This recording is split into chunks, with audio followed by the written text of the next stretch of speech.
was a kind of a slightly antique issue to us now, but a huge issue for the farmers at the time. It's something kind of insane that we think about, that we were using gold to back our currency in the 1880s.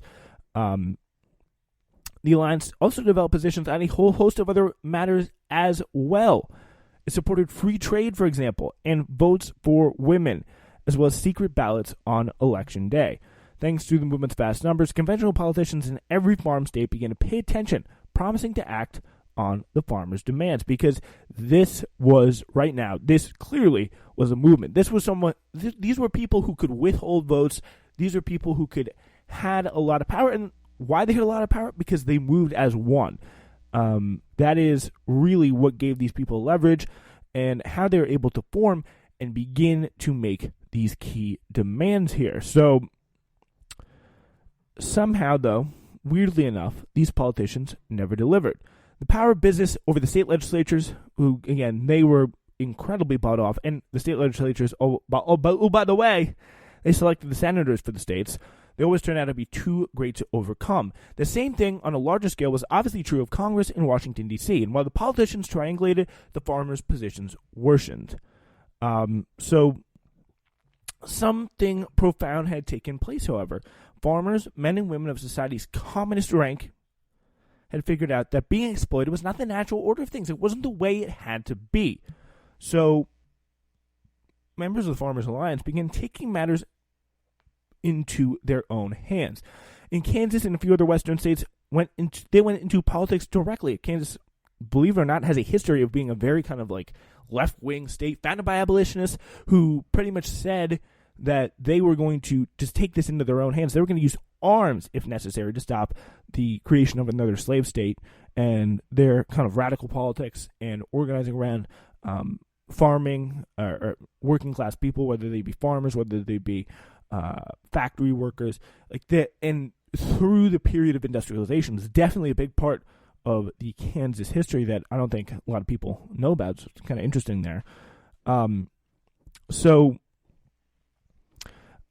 the pretty much what happened next is like these people, they came to this realization that there is a better way. Like once people start to get the idea, this is the very dangerous thing that always does end up happening. They started to get the sense that it didn't have to be this bad all the time. There could be a better way. There isn't a necessity for constant exploitation. I don't need to be on this hamster wheel forever and ever, struggling to pay back my debt. There is another way, and they really began to go into politics by themselves. So that was really kind of the big theme. The People's Party was a new organization with a new agenda. In the fall of 1890, they challenged and in places overthrew the dominant local Republicans, turning out old school senators and representatives and replacing them with leaders from their own movement. So over the next few years, the party organized itself nationally. And at their gathering in Omaha in the summer of 1892, they formally announced their program to the world. By this time, the Knights of Labor and a number of other unions were on board. And, of course, this is the beginning of this organization drive that took place all the way up throughout the 30s, up even until the 50s, with the CIO and the American Federation of Labor, of course, all coming in and really getting on board with this populist position that is kind of morphed into like left progressive politics in the turn of the century. So pretty much what they declared, the People's Party declared itself to be the first great labor conference of the United States and of the world, bringing together the producers of the nation from both country and the city. They announced capitalist corporations, national banks, rings, trusts, and much, much more. They declared the time has come when railroad corporations will either own the people or the people must own the railroads. It's a big deal. They were for nationalization of the railroads. In that heyday of American inequality, the golden age of Vanderbilt and Rockefeller, the populace alone saw things clearly. The fruits of the toil of millions are boldly stolen. This is what they wrote in this big 1892 declaration. The fruits of the toil of millions are boldly stolen to build up colossal fortunes of a few, unprecedented in the history of mankind, and the possessors of these, in turn, despise the republic and endanger liberty. From the same prolific womb of governmental injustice, we breed two great classes, tramps and millionaires. In 1892, the populist presidential candidate, a Civil War general from Iowa named James B. Weaver, won 22 electoral votes, and following a strategy of fusion or coordinated with pretty much coordination with local Democrats at the time, the party managed to elect several governors in western states ordinarily controlled by the Republicans. In the South, however, where the dominant group was the conservative Bourbon Democrats, the populist revolt met with disaster. The party of white supremacy casually cheated the Pops out of victories that should have been theirs. The only southern state where the third party prevailed in North Carolina was North Carolina, Wilmington, North Carolina, a very kind of famous and really unknown scene that was really well talked about by Vox, where the fusion with the local Republicans brought populism into power in the middle of the decade. And we can return to that later. Pretty much, they got overthrown by the Klan like a month or so later. That's a great video from Vox I recommend you checking out. But social classes were really essential to how the populists understood their situation, and they talked often about what they called the producing class. But the phrase they favored above all when speaking of the toilers were the people, as in we the people, of the people, by the people, and for the people. Shut up, all that stuff. That is what they saw, and that's kind of the American socialism rhetoric that we still have in our history, in a really kind of strange and encouraging way, that we can really, I think, utilize in some shape or form in today's politics. It's common to cast populism as the end of something, as the farmer's last political stand, or the terminus of 19th century radicalism. With a slightly wider focus, the arrival of populism looks more like a shock of the new, a new way of looking things, in the words of historian Lawrence Goodwin, a mass expression of new political vision. This was the first movement in American politics that demanded a far-reaching government intervention in the economy in order to benefit working people. A contemporaneous account of the movement often described its arrival as sort of an epiphany, a Pentecost to politics, a movement of sudden mass enlightenment. This was the description of a gathering of Texas populists. For a week, they literally lived and breathed reform. By day and by night, they sang of populism. They prayed for populism. They read populist literature and discussed populist principles with their brethren in the faith.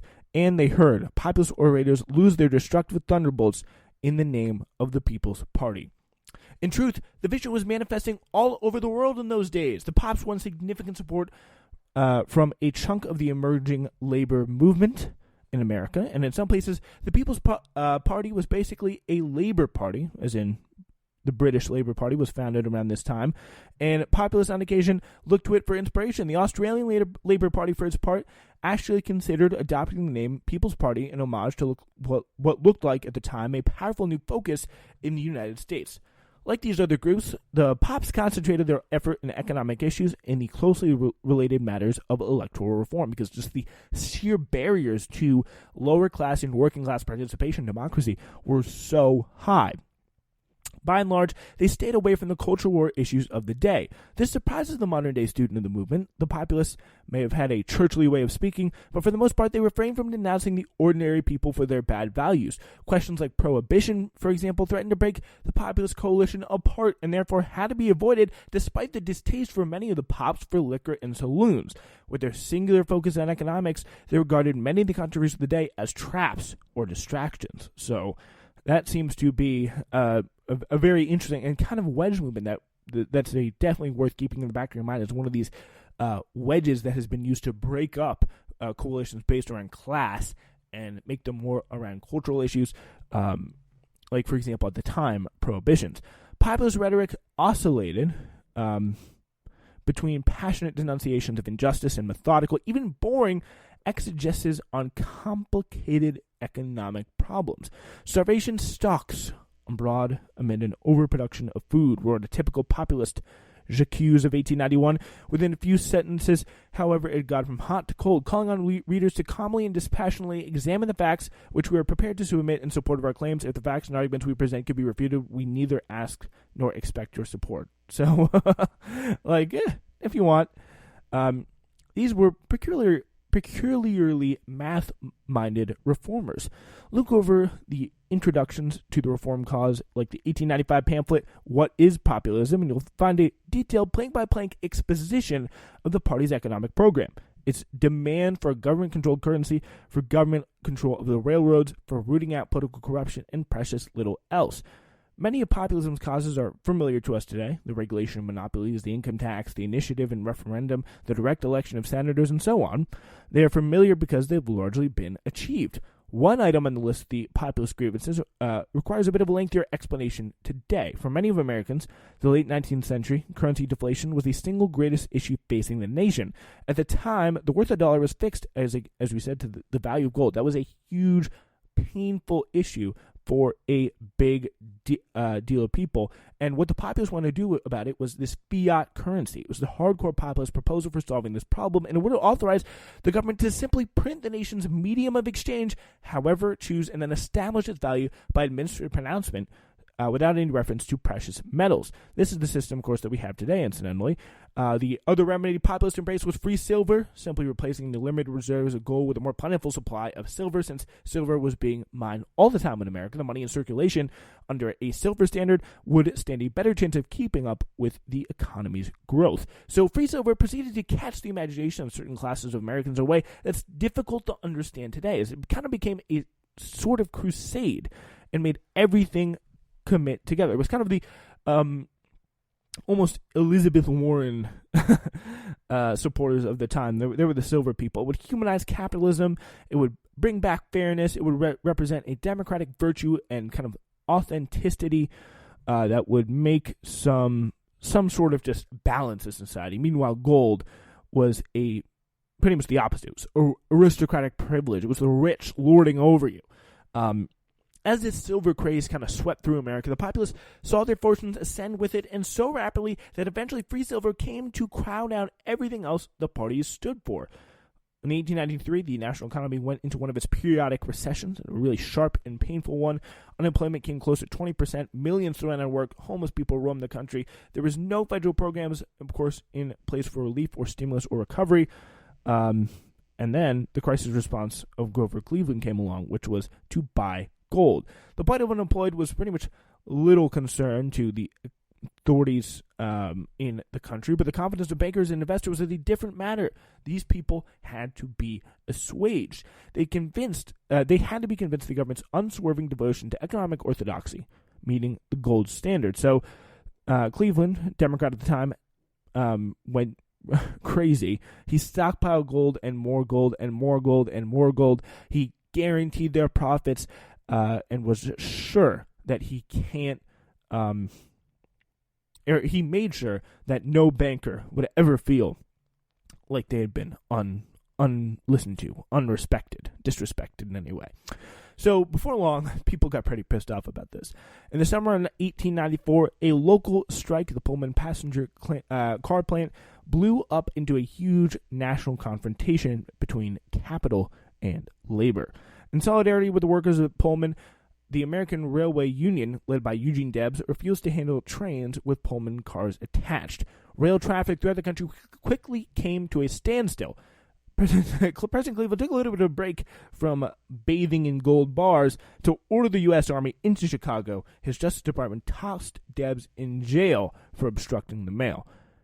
An even more spectacular event occurred the same year when Jacob Coxey, a populist from Ohio, conceived of the idea of a petition in boots, an army of unemployed men that would march to Washington, D.C. to make plain the miserable economic conditions in the hinterlands. From all over the country, jobless people joined up with the Coxey's army. In the first few weeks, a few borrowed train lines later, they arrived in the nation's capital. The first ever mass protest march on Washington. Yeah, remember that? It was people have actually been doing this for quite a bit, marching on Washington. Their demand was that the government hire unemployed people to build roads and other infrastructure, possibly paying for it with deficit spending. What? Respectable Washingtonians laughed at the cockeyed suggestion and the dirty tramps who supported it. What a bunch of cranks! D.C. police tucked Coxey in jail for walking on the Capitol lawn. So even then, They were they were better at security in the 1890s than they were in 2021. The populace seemed perfectly